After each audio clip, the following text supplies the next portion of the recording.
चलिए फिर चला जाए क्लास की तरफ, जिसमें कल की अगर कुछ बात की जाए, सबसे पहली चीज कि वही फिर से कहूंगा कि भाई कॉपी पेन वगैरह अपने सामने निकाल लीजिए। कॉपी पेन निकालने के बाद शांत मन से थोड़ा सा 15-20 मिनट आप बैठ जाइए, है ना। क्योंकि भाई पढ़ाई को क्या चाहिए, पढ़ाई थोड़ा सा एकाग्रता चाहिए होता है पढ़ाई में। जितने ज्यादा आप एकाग्र रहेंगे उतना ज्यादा चीजों को आप आसानी से सीखेंगे। और मैं बार बार कहता हूँ, फिर कहूंगा भाई कि डिसिप्लिन सबसे ज्यादा जरूरी है किसी भी काम को करने के लिए।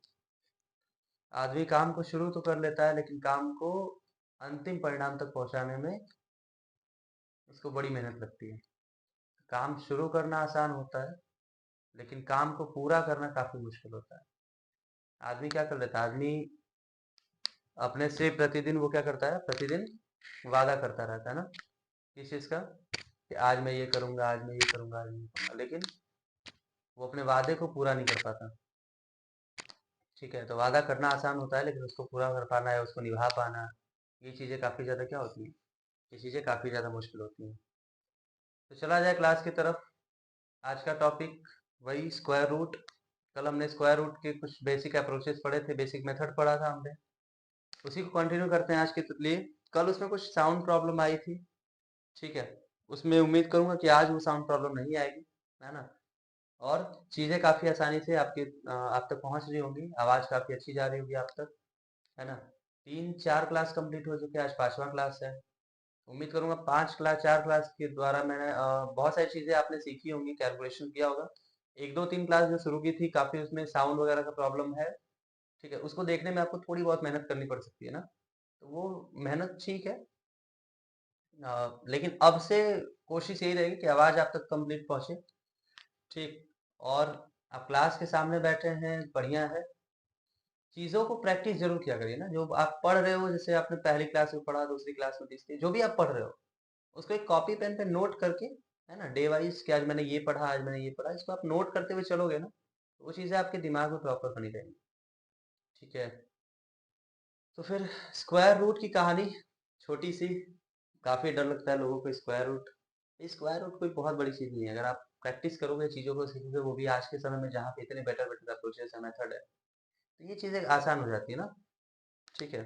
सब चला जाए स्क्वायर रूट, हिंदी में वर्गमूल। तो चलिए फिर क्लास को शुरू करते हैं, और शुरू करते हैं फिर वही अपनी कहानी, स्क्वायर रूट वाली, है ना। जिसमें कल का मेथड, एक मेथड ट्राई करना चाहेंगे हम, ठीक है। कल हमने पढ़ा था प्राइम फैक्टराइजेशन, ठीक। इसमें टाइप फर्स्ट देखा जाएगा, ठीक है। टाइप फर्स्ट कह लीजिए, या इसको टाइप फर्स्ट ने कह के हम मेथड वन लिख लेते हैं, ठीक है। मेथड, क्योंकि मेथड बहुत सारे हैं, जिसमें पहला मेथड तक याद करो, खैर कोई नहीं। आज हम 1 से लेकर 10 तक की बात करते हैं। भाई आपने पढ़ा है 1 का स्क्वायर क्या होगा, 1 होगा। एक बार साथ में रिवाइज करेंगे। भाई आवाज जा रही है अच्छे से, है ना।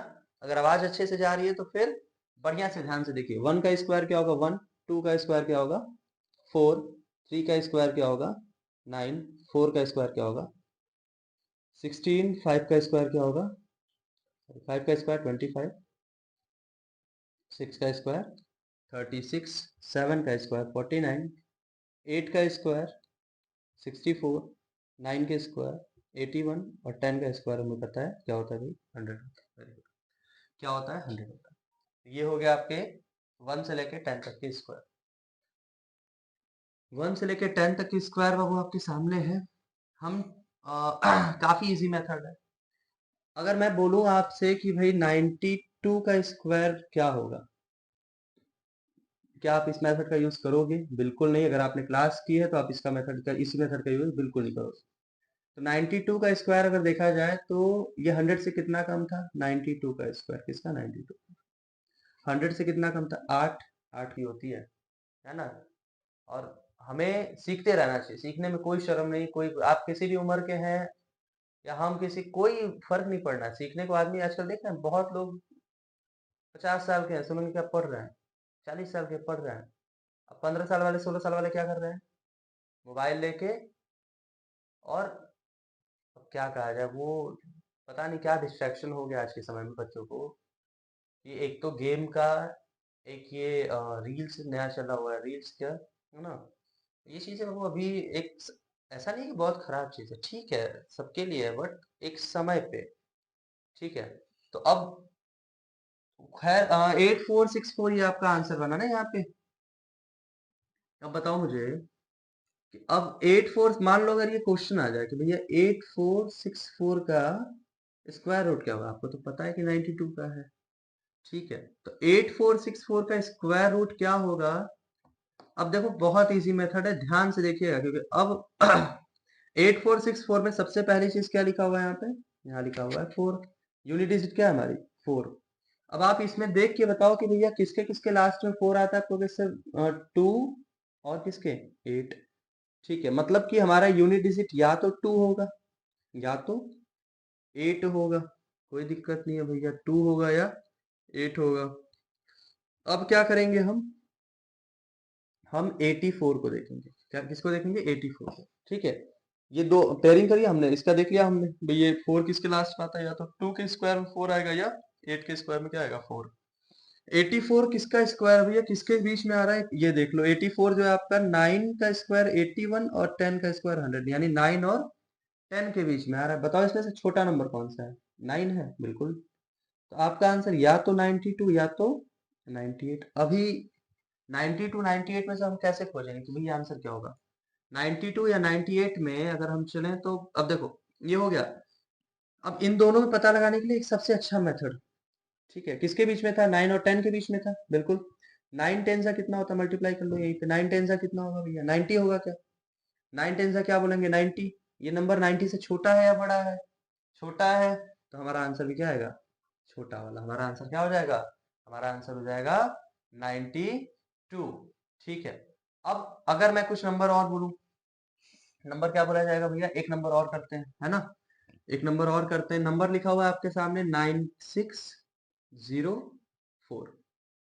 अब पूछा जाए भैया ये किसका है, भैया लास्ट में तो इसके भी 4 आ रहा है ना, क्या आ रहा है 4 आ रहा है, 4 आ रहा है, तो भैया क्या देखा जाएगा 4, कि भैया 4 फिर किसके लास्ट में, यही सेम नंबर, या तो 2 के लास्ट में, या तो 2 के स्क्वायर में 4 आता है, या तो 8 के स्क्वायर में 4 आता है। 96 किसके बीच में आएगा, वही सेम 9 और 10 के बीच में आएगा। किसके बीच में आएगा भैया 9 और किसके बीच में 9 और 10। तो हमें कौन सा नंबर लेना है, छोटा वाला लेना है ना, तो हम यहाँ पे क्या लिख लेंगे 9।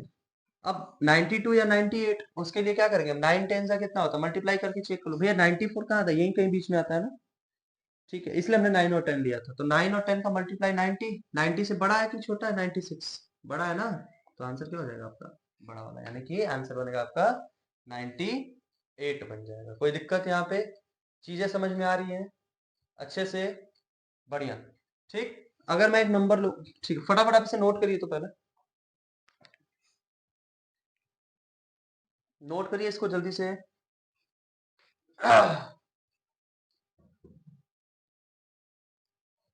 ठीक है, नोट करिए भैया फटाफट फटाफट फटाफट। हो गया होगा,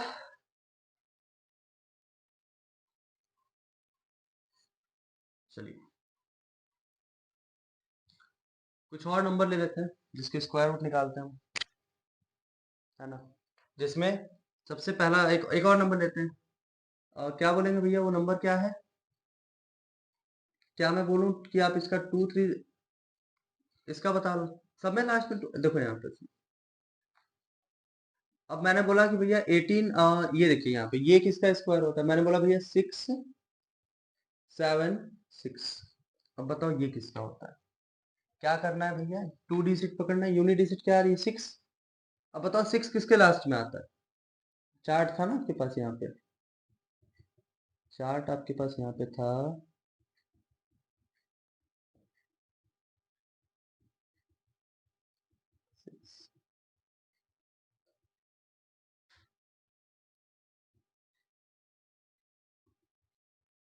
हम्म, ठीक है। चार, अब देखो यहाँ पे 6 किसके लास्ट में आ रहा है, आप चार्ट से देख लो, या तो किसके लास्ट में आएगा भैया, या तो 4 के या तो 6 के, तो या तो यूनिट डिजिट 4 होगा या फिर यहाँ पे क्या होगा 6 होगा। कोई दिक्कत यहाँ पे नहीं, 6 है। अब ये हो गया भैया, अब 6 बचा, किसके बीच में आता है भैया 6, यहाँ पे 4 और 9 के बीच में पड़ेगा क्या, यानी कि या तो 2 या तो 3। हम नंबर कौन सा लेंगे इसमें से? छोटा वाला ही लेंगे ना। तो छोटा वाला क्या है आपका? छोटा वाला हो गया 2। आंसर या तो 24 या 26। कैसे पता लगाएंगे? इसी के बीच में आ रहा था ना, 2 और 3 के बीच में, तो हम 2 3 सा 6, है ना। तो यहाँ पे नंबर कौन सा लेंगे भैया हम? ठीक। अब 6 है, तो अगर ये छोटा होता 6 से ये नंबर, तो हम छोटा वाला, लेकिन ये 6 के बराबर ही है, तो हम क्या लेंगे यहाँ पे? ठीक है, फिर देखिए यहाँ पे चला जाए। अब यहाँ पे क्या है कि यहाँ पे अब कुछ नंबर्स आपको लिखे हुए दिख रहे होंगे। यहाँ पे लिखा हुआ है भैया 7921। रूट के अंदर इसका स्क्वायर रूट क्या होगा? मेथड सेम आपके सामने है, बहुत इजी मेथड है ना। देखिए रूट में कितना लिखा हुआ है? रूट में कहेंगे भैया 7921। ठीक, इसका हमको पता लगाना है स्क्वायर रूट। अब यूनिट डिजिट क्या है यहाँ पे? पता करिए भाई, यूनिट डिजिट क्या है? 1 है क्या? 1 किसके लास्ट में आता है? या तो 1 के या तो 9 के। या तो यूनिट में 1 होगा या तो फिर 9 होगा, कोई दिक्कत नहीं। यहाँ पे समझ में आ रही चीजें। 79 बताइए किसके बीच में पड़ेगा भैया? 79 का यहाँ पे आएगा 79, 64 81 के बीच में, बिल्कुल। तो हम कौन सा नंबर लेंगे? हम छोटा वाला नंबर लेंगे, यानी कि हम 8 लिखेंगे। या तो आंसर 81 होगा या तो 89 होगा। इसको भी क्लैरिफाई करने के लिए क्या करेंगे हम? 8 का अगले वाला नंबर है, यानी 9 में मल्टीप्लाई कर लीजिए। 8 9 72। 72 से बड़ा है कि छोटा है? 79 बिल्कुल बड़ा है आपका, तो आपका आंसर क्या हो जाएगा? 89 हो जाएगा। ठीक है, यहाँ पे रूट में कितना लिखा हुआ है? अगला नंबर 6889। अब बताइए यहाँ पे थोड़ा स्पीड में, 9 किसके लास्ट में आता है? या तो 3 के या तो 7 के। 68 हो गया भैया आपका। 68 68 किसके बीच में आएगा? अब तक बताओ यहाँ पे फटाफट। 68 क्या सेम 64 81 के बीच में आ रहा है? यानी कि 8 और 9 के स्क्वायर के बीच में आ रहा है क्या? तो हम कौन सा नंबर लेंगे? हम छोटा वाला लेंगे, यानी कि 8 और 9 में से क्या लेंगे? 8 लेंगे। अब हमारा आंसर 83 या 87, तो 8 9 से 72, 72 से छोटा है, यानी हमारा आंसर हो जाएगा छोटा नंबर, यानी कि 82। कितना इजी है। अगला देखिए, रूट में 3249। इसमें बताइए भैया यूनिट डिजिट 9। या तो आंसर लास्ट में क्या होगा? 9 किसके लास्ट में आता है? या तो 3 के या तो 7 के। या तो 3 या तो 7। अब बताइए यहाँ पे 32। ठीक है, 32 हो गया। 32 क्या है भाई? किसके बीच में पड़ेगा? 32 आपका यहाँ पड़ेगा 25 और 36 के बीच में। अब 5 और 6, छोटा नंबर 5, यानी कि 53 या 57। ठीक है यहाँ पे। अब बताइए 5 6 का कितना होता है? 30। 30 से बड़ा है कि छोटा है नंबर? 32 आपका बड़ा है, बिल्कुल। तो आपका आंसर क्या हो जाएगा? यानी कि आपका आंसर क्या बनेगा यहाँ पे? 57। तो ये कुछ क्वेश्चन थे मेथड से, और काफी अच्छा मेथड है स्क्वायर रूट निकालने के लिए। ठीक, आप इस पे कुछ नहीं करिएगा, आप इस पे 8 10 क्वेश्चन प्रैक्टिस कर लीजिए, आपकी प्रैक्टिस हो जाएगी, मेथड सीख जाएंगे आप। ठीक, तो बाकी मेथड का आप यूज ही नहीं करोगे, फिर आपको होगी सर यही मेथड अच्छा है ना। बहुत अच्छा मेथड है, एग्जाम में काफी। अब आप बताओ कितना इजी नंबर इसका आंसर आ रहा है? तो या तो आप फैक्टराइजेशन मेथड लगाओ या फिर आप डिवीजन मेथड लगाओ, दोनों का दोनों टफ है ना। तो उस चीजों को थोड़ा सा ध्यान में रखते हुए अच्छे से करिए इसको, है ना। और सबसे बड़ी चीज क्या होनी चाहिए? रेगुलरिटी। क्लास आप देख रहे हो, रेगुलर रहो। ठीक, इस उम्मीद के साथ रहो, ये भरोसे के साथ रहो भाई कि हम आए हैं सीखने के लिए। 15 20 मिनट हम सीखेंगे, है ना। और आपकी कैलकुलेशन, आपका मैथ या जो भी आप पढ़ रहे हो वो काफी आपका क्या हो जाएगा? स्ट्रांग हो जाएगा, उसमें कोई दिक्कत नहीं है। ठीक है ना। तो थोड़ा सा वो चीजें हो, है ना, कि बाबू पढ़ाई बहुत जरूरी है। पढ़ाई जो है इतना जरूरी है कि मतलब इससे बड़ा कुछ है ही नहीं, आप समझ लो। ठीक, मैं ये नहीं कह रहा कि बाकी चीजें पढ़ाई छोड़ दो, पढ़ाई करते रहो बाकी चीजें छोड़ दो, जैसे आप स्पोर्ट्स में जाओगे सारा अच्छा है, लेकिन पढ़ाई का मतलब ये नहीं कि सिर्फ किताब पढ़ना, आप हर चीज सीख रहे हो, है ना। जहां आपका इंटरेस्ट बैठ जाए उस चीज को आप सीखो, लेकिन सीखो ईमानदारी से, है ना। पढ़ाई पढ़ाई में बाबू लापरवाही एकदम नहीं ना। पढ़ाई जो चीज है वो बहुत अच्छी चीज है ना। पढ़ लोगे जिस दिन आप ना, आपको खुद समझ में आ जाएगा, बोलोगे सर आज के समय में बताओ जो इंसान पढ़ा लिखा है उसकी कितनी वैल्यू। पढ़ने के बाद, पढ़ने के बाद अगर जॉब लग जाए तो फिर और बढ़ जाता है ना, लेकिन पढ़ाई क्या सिखाती है आपको? जो इंसान पढ़ा लिखा है वो कुछ नहीं होगा, कम से कम उसके अंदर डिसिप्लिन होगा, है ना। उसके अंदर अनुशासन होगा, ठीक है। उसके अंदर पेशेंस होगा, उसके अंदर धैर्य होगा, ठीक है। ये चीजें उसके अंदर होंगी। क्या बोलना है उसे, कब क्या कहाँ कैसे क्या करना है, सारी चीजें उसको पता है, अगर वो अच्छे से एक पढ़ा लिखा इंसान है तो। ठीक है ना, मतलब एक समाज में रहने का तरीका आपको पता चल जाएगा अगर आप अच्छे से आपने स्कूल कॉलेज या जो भी चीजें हैं उस पर आपने ध्यान दिया तो। ठीक है, तो फिर ठीक है, आप इसको रिवाइज करिए। बाकी मिलते हैं फिर। स्क्वायर रूट का मेथड प्रैक्टिस करिएगा इसको जरूर, है ना। इसके बाद अगली कहानी हमारी क्यूब। Cube root. ठीक है, तो फिर चलते हैं, मिलते हैं कल आपसे। ठीक।